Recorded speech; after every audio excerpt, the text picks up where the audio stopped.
오늘 우리 사무엘하 6장 말씀 나누는데, 이 사무엘하 6장은 이제 우리가 흔히 말하는 베레스 우사 사건, 이제 언약궤를 우사라는 사람이 만졌다가 그 자리에서 즉사하는, 어떻게 보면 참 두려운 사건이기도 합니다. 이걸 우리가 같이 한번 보도록 하겠습니다.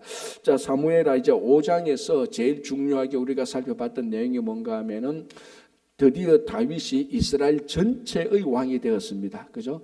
그전에는 헤브론에서 왕이 되었는데 한 7년 6개월 동안 거기서 왕노릇 하다가 이제 뭐 이스보셋도 죽고 아브넬도 죽고, 이제 그러니까 이스라엘 장로들이 헤브론까지 직접 와서 당신이 우리들의 왕이 되소서 해서 거기서 기름 부음 붓고, 이 세 번째 기름 붓는다 그래서 했습니다. 기름 부음 붓고, 그래서 이스라엘 전체의 왕이 되었습니다. 이스라엘 전체의 왕이 되니까 블레셋 사람들이 그 소식을 듣고, 우리가 다윗을 잘 아는데 다윗 지금 우리가 치지 않으면 다윗은 계속해서 더 커지는 사람이니까, 더 강성해지는 사람이니까, 그래서 블레셋이 1차 전투 왔다가 패배하고 2차 전투 왔다가 또 패배했던 그 내용을 우리가 사무엘하 5장에서 살펴봤습니다. 이제 우리는 다윗이 정식으로 이스라엘의 왕으로서, 이 다윗이 정식 이스라엘 전체의 왕이 있을 때 어떤 일이 일어나는가, 이제 이것을 이 사건들을 이제 우리가 계속해서 봅니다. 그 중에 이제 다윗이 왕이 되어서 언약궤를 다윗성, 자 이때는 뭐 예루살렘 성전 이렇게 말하지 않습니다. 그것에 성전이 없었으니까 그래서 보통 다윗성이라고 말합니다. 이 다윗성으로 이제 언약궤를 가져오는 그 사건을 이제 우리가 보겠습니다. 자, 1절, 다윗이 이스라엘에서 뽑은 무리 3만 명을 다시 모으고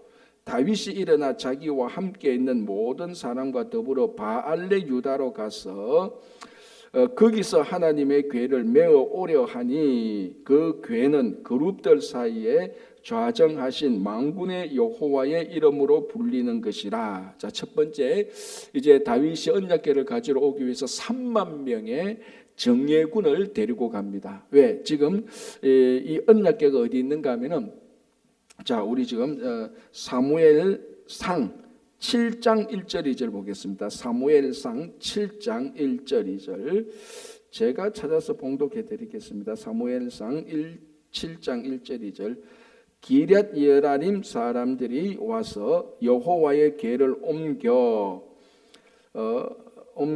산에 사는 아비나답의 집에 들여놓고 그의 아들 엘리아사를 거룩하게 구별하여 여호와의 궤를 지키게 하였더니, 궤가 기럇 여아림에 들어간 날부터 20년 동안 오래 있은지라 이스라엘 온 족속이 여호와를 사모하니라. 자, 요 사건 앞에서 무슨 사건일까? 베세메스 그러니까 그 베세메스 사람들이 언약궤 들어오는 것을 보고 그걸 들여다봤다가 많은 사람이 죽게 됩니다. 그래서 이 언약궤를 6장 21절 보면 이렇게 되어 있습니다. 20절, 6장 20절 베세메스 사람들이 이르되, 이 거룩하신 하나님 여호와 앞에 누가 능히 그를 우리에게서 누구에로 올라가시게 할까 하고 전령들을 기럇 여아림 주민에게 보내어 이르되, 블레셋 사람들이 여호와의 궤를 도로 가져왔으니 너희는 내려와서 그것을 너희에게로 옮겨가라. 그리고 베세메스로 왔던 언약궤를 자기들이 징벌을 당하니까 기럇 여아림 사람들을 불러서 거기서 가져가라 해서, 그래서 지금 언약궤가 기럇 여아림에 있습니다. 자, 그런데 오늘 6장을 보면은 6장 2절을 보면은 이렇게 됐습니다. 다윗이 일어나, 사무엘하 6장 2절, 다윗이 일어나 자기와 함께는 모든 사람과 더불어 바알레 유다로 가서 거기서 하나님의 궤를 메어 오려 하니. 그러니까 이렇게 글자만 보면은 사무엘하 6장에서는 언약궤가 어디에 안치되어 있는 것으로 나와 있습니까? 사무엘하 6장에서는 언약궤가 어디 있습니까? 바알레 유다로 있죠. 사무엘하 6장에 보면은. 그런데 사무엘상 7장 1절을 사무엘상 6장 끝절하고 사무엘상 7장 1절을 보면은 지금 언약궤가 어디에 있습니까? 기럇 여아림에 있단 말이죠. 그러면은 지금 기럇 여아림에 있는 언약궤를 가져오는데 다윗은 이 3만 명의 군사를 바알레 유다로 보냅니다. 뭐를 알 수 있습니까? 이 두 다른 이름이 같은 장소를 말하고 있는 겁니다. 그러니까 기럇 여아림하고 바알렛 유다가 같은 장소를 지칭하고 있는 겁니다. 그 중간에 바뀌어서 그렇죠. 그러니까 좀 성경 공부하시다가 또는 성경 읽다가 이거 왜 이래? 이거 다르지 않느냐라고 발견하는 것은 대단히 잘 읽은 사람이고, 그렇다고 해서 혼돈할 필요가 없습니다. 이게 같은 말, 이게 같은 지역이구나라고 이렇게 보시면 됩니다. 자, 그래서 이제 그거는 해결되었고 1절에 다윗이 3만 명을 데리고 갑니다. 이것은 왜냐하면은 이제 언약궤를 가지고 올 때 혹시나 블레셋 사람들이 또 공격하고 시비를 걸까봐, 전쟁을 해올까봐. 왜냐하면 우리가 5장 끝부분에서도 블레셋과 1차, 2차 전투를 했지 않습니까? 그래서 뭘 할 수 있는가 하면은 지금 블레셋 사람들은 다 이 다윗이 어떻게 움직이느냐, 뭘 하는가를 호시탐탐 노리고 있습니다. 틈만 나면 공격하려고.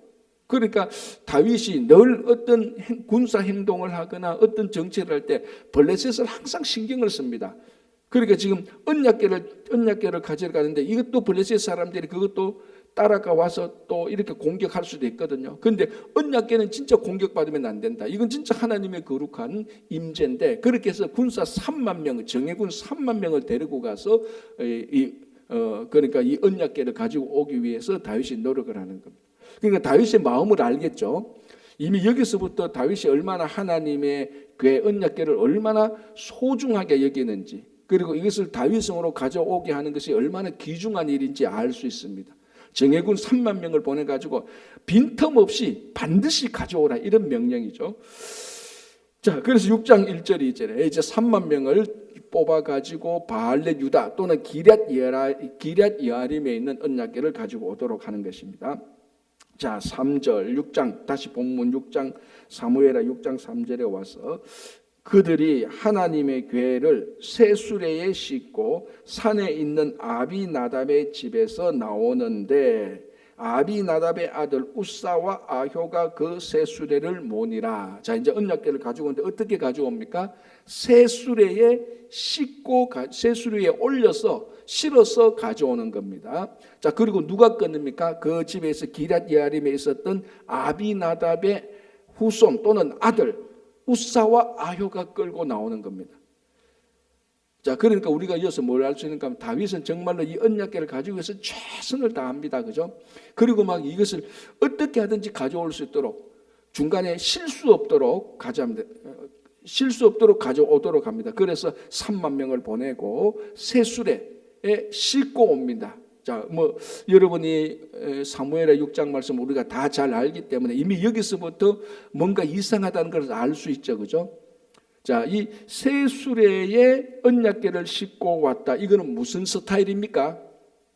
이게 강남 스타일이 아니고 블레셋 스타일입니다. 블레셋 사람들이 언약궤가 자기 땅에 오자마자 계속해서 재앙이 터지니까 이것을 다시 베스메스로 돌려보낼 때 어떻게 했습니까? 이렇게 했거든요. 멍에를 메우지 못한 그 소를 끌고 와가지고 새 수레에 아주 한 번도 사용하지 않은 이 새 수레를 가지고 와서 그 위에 언약궤를 올렸거든요. 그러니까 이 블레셋 사람도 우리나라 말로 하면은 언약궤를 보는데 부정타지 않도록, 우리가 흔히 말하는 좀 샤만적인 말하면 부정타지 않도록 언약궤를 그대로 자기들 생각에 정결하게 부정타지 않도록 새 수레에 실어서 언약궤를 보냈단 말이죠. 블레셋 사람들이. 지금 다윗이 그 블레셋 스타일로 언약궤를 옮기는 겁니다. 그죠? 그래서 3절에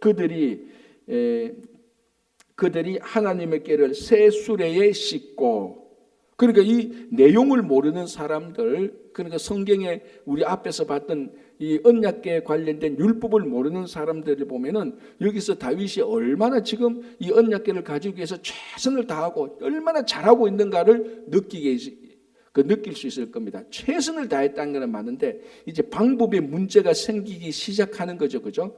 자, 그리고 누가 끌었습니까? 우사가 아효가 그걸 끌고 이제 오는 겁니다.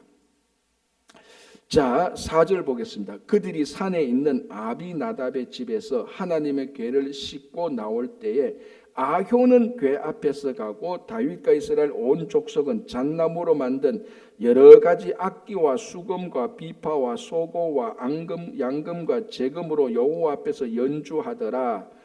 자, 그러니까 아효가 끌고 우사는 아마 그 옆이나 그 뒤에서 따라갔을 것이죠. 그리고 뭐 온 동원할 수 있는 악기를 다 동원해서 완전 이거 뭐 그러니까 국가적인 이벤트입니다.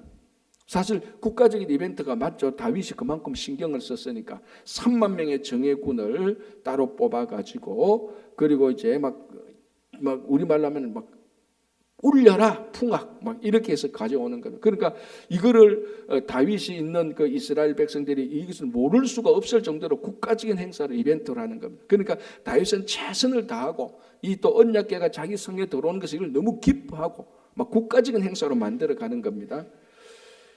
자, 6절에 다윗이 그들이 나곤의 타작마당에 이르러서는 소들이 뛰므로 자, 갑자기 나곤 타작마당에 딱 들어오니까 소들이 막 뛰었습니다.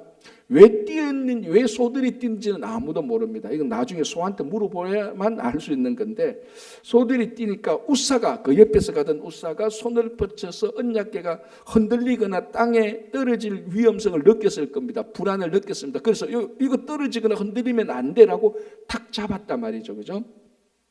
자, 7절에 여호와 하나님이 우사가 잘못함으로 말미암아 이제 여기서 우리가 이제 동그라미 칠 단어가 이거죠. 잘못함으로 언약궤가 쇠수레 위에 있는 언약궤가 소들이 뛰니까 언약궤가 흔들리거나 떨어질 위험이 있는 것을 우사가 잡았는데 그것이 잘못됐다라고 말을 하는 겁니다. 자, 그래서 어떻게 합니까? 잘못함으로 말하면 하나님이 진노하사 그를 그곳에서 치시니 우사가 잘못했다 하나님이 분노했다 그곳에서 즉시 쳤다는 겁니다. 그러니까 우사가 거기서 죽었다. 그래서 하나님이 우사를 쳐서 죽였다고 해서 그곳을 베레스 우사라고 했다라고 말을 하는 겁니다. 자, 이게 우리가 뭐 이 사건은 이제 새벽기도 나오시는 분들이면은 분명히 몇 번은 들었을 내용이고 이거 가지고 성경 공부도 했고 이거 가지고 부흥회도 했고 설교 말씀 몇 번 들었을 내용입니다. 그래서 처음 듣는 내용이 아니라서 좀 익숙은 한데 여기 이제 이 사건이 굉장히 중요한 내용들을 교훈들을 우리들에게 알려줍니다. 첫 번째 이제 우리가 여기서 들어야 될 교훈 첫 번째 분명히 다윗이 잘못했습니다. 다윗의 언약궤를 가져오고자 했던 그 마음 그 동기는 잘못이 없습니다. 그건 참 하나님께서 귀하게 본 겁니다. 이 언약궤가 저 변두리에 있는 것을 다윗이 하나님을 사모해서 언약궤를 자기에게 가져옵니다. 왜 가져옵니까? 언약궤를 왜 가져옵니까? 왜 가져왔을까요? 언약궤가 하나님의 임재의 상징이잖아요. 그러니까 언약궤가 있는 곳에 하나님이 있다는 표시였습니다. 그래서 다윗은 자기가 예루살렘 그 시온성을 여부수 족속에게서 뺏어서 다윗성이라 했는데 이곳에 하나님이 있다는 것을 자기도 확신하고 싶고 온 백성들이 알기를 원하는 겁니다. 그래서 언약궤를 가지고 와서 여기 하나님이 계시다 우리와 함께 하시다 그것을 자기도 확신하고 백성들한테 확신케 하고 싶으니 이 마음이 얼마나 귀한 것입니까? 그죠? 그래서 언약궤를 가지고 오려고 했던 그 마음 그 동기 그리고 3만 명을 그 정예군 3만 명을 보내가지고 문제없이 가지고 오게자 했던 그 마음 그리고 막 국가적인 행사를 했던 것 이거 다 좋은 거예요. 동기도 좋고 열심도 있고 그 마음의 바람도 있고 다 좋습니다. 그러나 우리가 앞에서 봤듯이 뭘 잘못했냐 다윗의 잘못이 뭐냐 첫 번째 쇠수레에 실었다. 자 이거는 쇠수레에 싣는 게 아니잖아요. 그죠? 어떻게 합니까? 언약궤 보면은 네 고리에 금고리를 만들어 가지고 그 고리에 채를 그 막대기를 넣어 가지고 그 레위 자손 4명이 어깨에 메고 옮기라고 앞에서 언약궤에 관한 율법에서 그렇게 정확히 규정을 해 놓았습니다. 그런데 오늘 다윗도 어떤 일인지는 왜 이렇게 했는지는 모르겠지만 그것을 싹 다 어깁니다. 그죠? 그러니까 레위인이 어깨에 금고리에 껴서 어깨에 메고 와야 되는데 블레셋 스타일로 쇠수레에 싣고 왔단 말이죠. 이거 명백하게 잘못된 겁니다. 그리고 이것은 누가 옮겨야 됩니까? 레위 자손이 옮겨야 되거든요. 그런데 누가 옮깁니까? 우사와 아효가 옮깁니다. 이건 아비나답의 아들에서 레위 자손이 아닙니다. 그러니까 이 언약궤에서 언약궤를 옮기는 데서 굉장히 중요한 두 가지 규정을 다윗이 다 어기게 했단 말이죠. 그래도 이때까지는 하나님이 이거 가지고 우리말 참나 참고 있었다고요. 우리식으로 말하면 하나님이 너 이거 율법대로 안 하네. 이거 말씀대로 안 하네. 아이고 이거 처음 말어 하다가 참았단 말이죠. 우리말로 하면. 그런데 언약궤가 흔들리는데 우사라는 사람이 그걸 직접 만져버렸습니다. 이거는 굉장히 상상할 수 없는 잘못이죠. 우리가 앞에서 뭐 레위기 받고 민수기 받을 때 언약궤가 얼마나 거룩했습니까, 그죠? 거기는 함부로 사람이 가지도 못하고 나중에도 우리가 알 수 있지만은 예루살렘 성전을 만들 때 그리고 이 성막에도 언약궤는 지성소에 안치해 놨습니다. 그러니까 이 언약궤와 직접 보거나 직접 만지거나 하는 사람은 1년에 한 번 대제사장에게만 허용된 겁니다. 그만큼 거룩하고 존귀한 것인데 그것이 좀 흔들린다고 해서 우사가 잡았다? 그래서 이거는 우리가 흔히 하는 말로 하나님의 거룩함이 침범을 당한 것입니다. 그래서 그 자리에서 즉시 하나님께서 처단해버린 겁니다. 그러니까 우리가 여기서 알 수 있는 것은 몇 가지가 있죠. 첫 번째, 하나님의 일을 할 때는 하나님의 방법대로 해야 된다는 것. 이거는 우리가 참 신앙생활하는데 계속해서 우리가 생각을 해야 되는 겁니다. 야, 이것이 하나님이 원하시는 방법이냐? 어떻게 보면요, 목적보다 방법이 더 중요할 때가 참 많습니다. 하나님의 방법대로 살아가면은 자연적으로 하나님의 목적에 이르게 되는 겁니다. 그런데 하나님의 목적을 이루기 위해서 방법이 세상적인 방법이면은 세상적인 방법을 쓰면서 하나님의 목적에 이르겠다? 그거는 모순이죠. 하나님의 목적대로 하겠다면, 하나님의 목적을 이루겠다 하면 반드시 하나님의 방법대로 해야 되는 겁니다. 그런데 우리는 우리 한국 사람들이 이제 이런 경향이 있죠. 내가 하고자 하는 일이 하나님께서 원하시는 일이기 때문에 좋은 일이기 때문에 방법은 인간적인 방법을 써도 된다. 왜? 목적이 좋으니까. 그러니까 우리 흔히 하는 말로 목적이 수단을 정당화한다. 이런 대전제로 우리가 하나님의 일을 하는데 그거 굉장히 잘못된 겁니다. 오히려 사실은 굳이 하려면 반대로 해야 돼요. 하나님의 방법대로 살면 자연적으로 하나님의 목적에 이르게 되는 겁니다. 하나님의 목적에 이르기 위해서 인간적인 방법을 쓰면 자연적으로 인간적인 목적으로 가게 되어 있습니다. 이게 지금 굉장히 중요한 우리들에게 있어서 교훈이고요. 두 번째는 하나님의 거룩함을 인간들이 함부로 침범해서는 안 되는 겁니다. 그러니까 이게 무슨 말인가? 하나님의 거룩함이 그만큼 우리 성도의 삶에 있어서 중요하게 무겁게 여겨야 되는 겁니다. 그렇죠? 자, 그런 것들을 우리들에게 알려주는 것이죠. 그래서 하나님께서 그 자리에서 우사를 쳤습니다. 자, 그러니까 오늘 9절에 보면 이렇게 되어 있습니다. 다윗이 그날에 여호와를 두려워하여 되어 있습니다. 하나님을 두려워했다라는 겁니다. 하나님이 그 자리에서 경고도 없이 그 자리에서 우사를 치니까 굉장히 겁이 나는 겁니다. 겁 안 날 사람이 없겠죠, 그죠? 그래서 하나님은 이거 두려우신 하나님, 공포의 하나님 이렇게 생각할 수 있고 어느 누구도 이 베레스 우사 사건을 통하여서 은혜의 하나님, 사랑의 하나님이라기보다는 심판하시는 하나님 이런 우리가 하나님을 만날 수 있단 말이죠. 그때 제가 한번에 이런 말을 했던 적이 있습니다. 이 본문을 그리고 성경 전체를 보면은 심판하신 하나님의 앞에서 하나님께서 심판했었던 그 하나님의 모습과 여기서 심판하신 하나님의 모습을 비교해서 자세히 보면요, 이 베레스 우사 사건은요 하나님의 은혜가 있는 사건이에요. 오히려 언약궤를 만지는데 하나님께서 우사를 즉시 쳐서 죽였는데 그게 무슨 은혜냐라고 말을 할 수 있겠지만 인간이 하나님의 거룩함에 침범한 엄청난 잘못한 죄에 비해서 받았던 심판은 우사 한 사람만 죽었으니까 이게 은혜라는 겁니다. 아직도 제가 무슨 말을 하시는지 잘 모르겠죠. 원래로 치자면은 이건 우사만 죽어야 되는 게 아니고 아효도 죽어야 되고요. 그 함께 갔던 3만 명도 죽어야 되고 자칫하면 명령을 했던 다윗도 죽어야 되는 겁니다. 그런데 하나님께서 한 명만 죽였으니 은혜죠. 원래로 치자면은 10,000명이 죽어야 되는데 1명만 죽었습니다.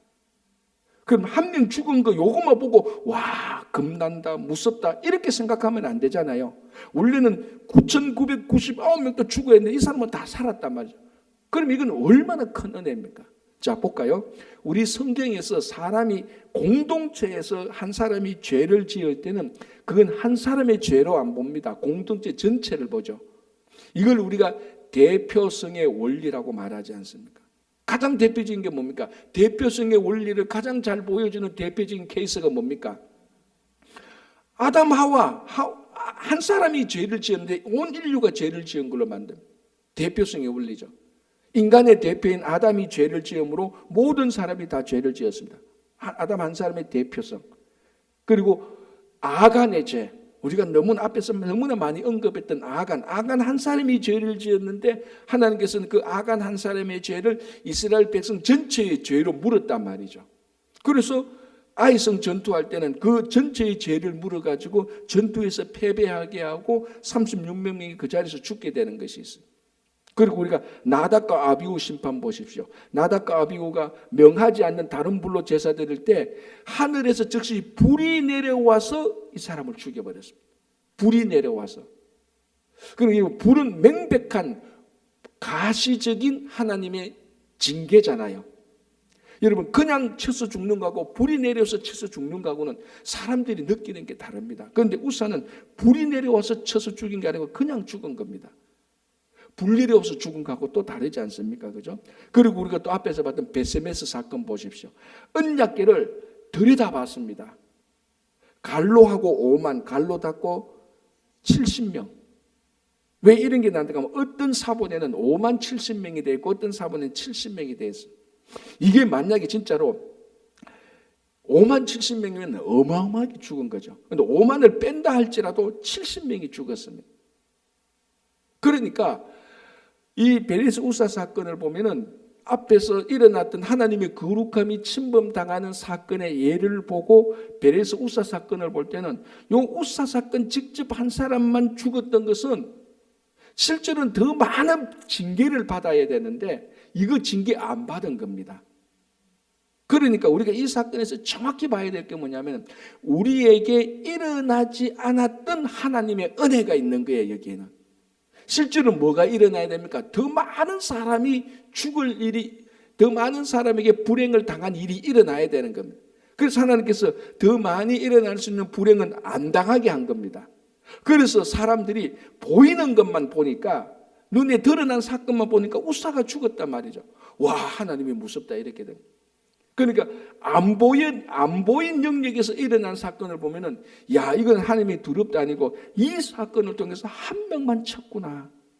원래는 이만큼 죽어야 되는데 이만큼 안 죽였구나라는 하나님의 은혜를 볼 수 있는 겁니다. 무슨 말인지 알겠죠?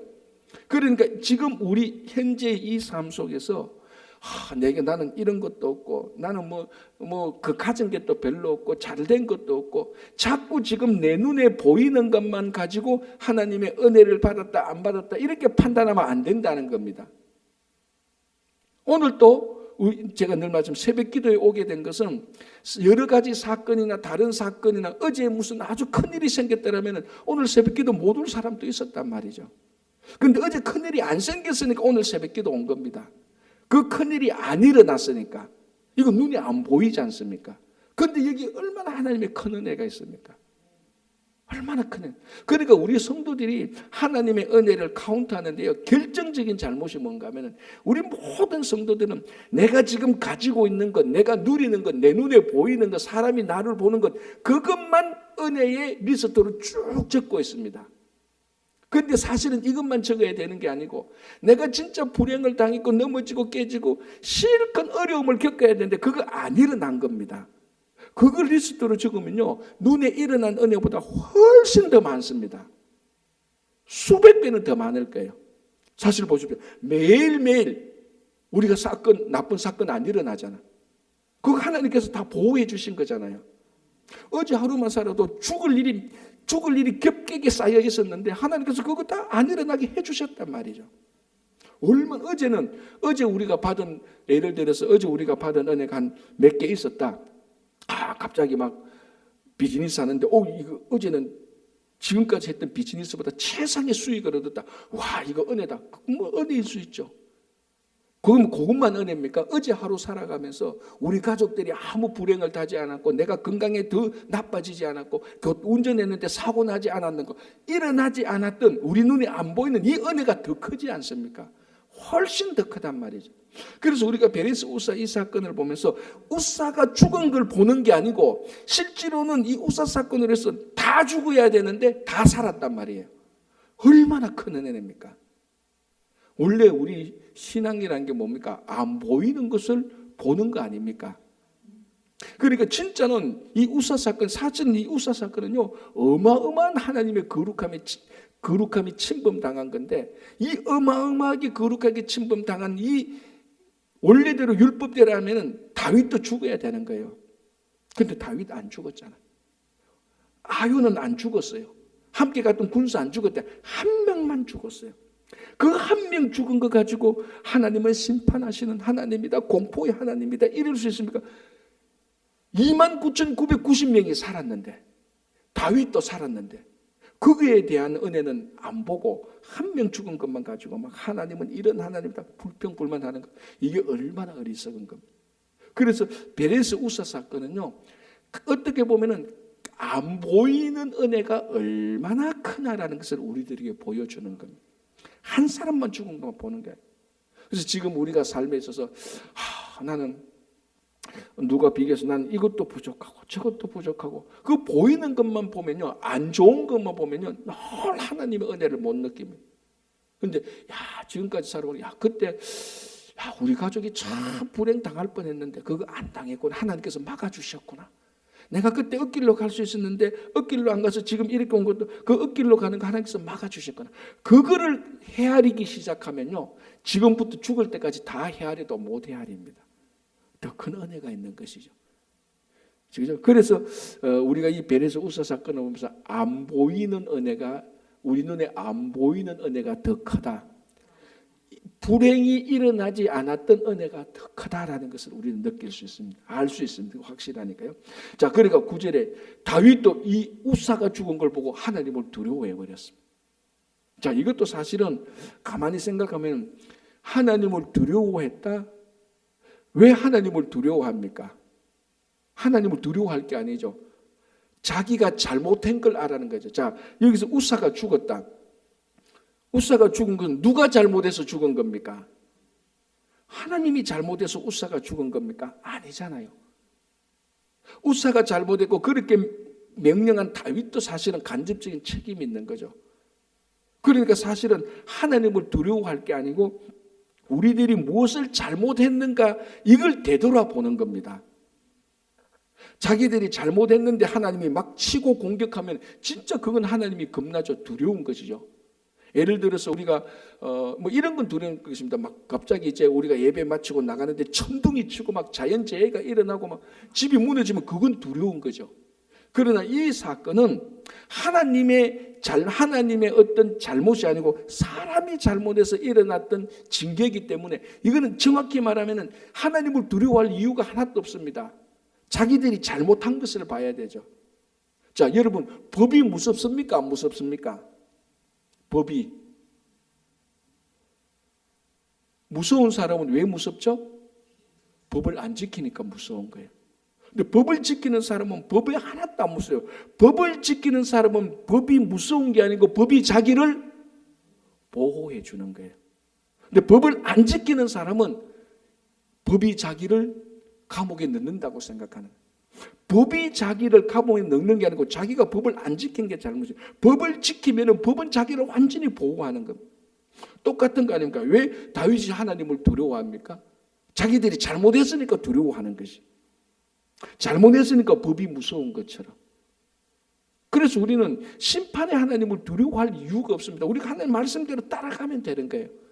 그러면 오히려 하나님은 두려운 하나님이 아니고 가장 우리를 지켜주시는 안전한 하나님이 되는 거죠. 그러니까 다윗이 또 어떻게 두려워할 어떤 심리적인 이유는 있습니다. 사실 왜냐하면 베레스 우사 사건 앞에 베세메스 사건도 있었죠. 베세메스 사건들이 그 언약에 들어오다가 5만 70명 죽었죠. 그리고 그 앞에서 뭡니까? 이 블레셋 사람들이 언약궤 가져가다가 다곤 신당에 내려놓으니까 다곤 신상이 다 부서졌죠. 그리고 아스돗이나 가드 가는 것보다 재앙이 막 넘쳤죠. 그러니까 어떻게 생각하는가 하면 전부 다 이 언약궤 때문에 재앙이 일어난다고 생각합니다. 근데 정확히 말하면 언약궤 때문에 재앙이 일어나는 게 아니죠. 사람이 잘못했기 때문에 재앙이 일어나는 겁니다.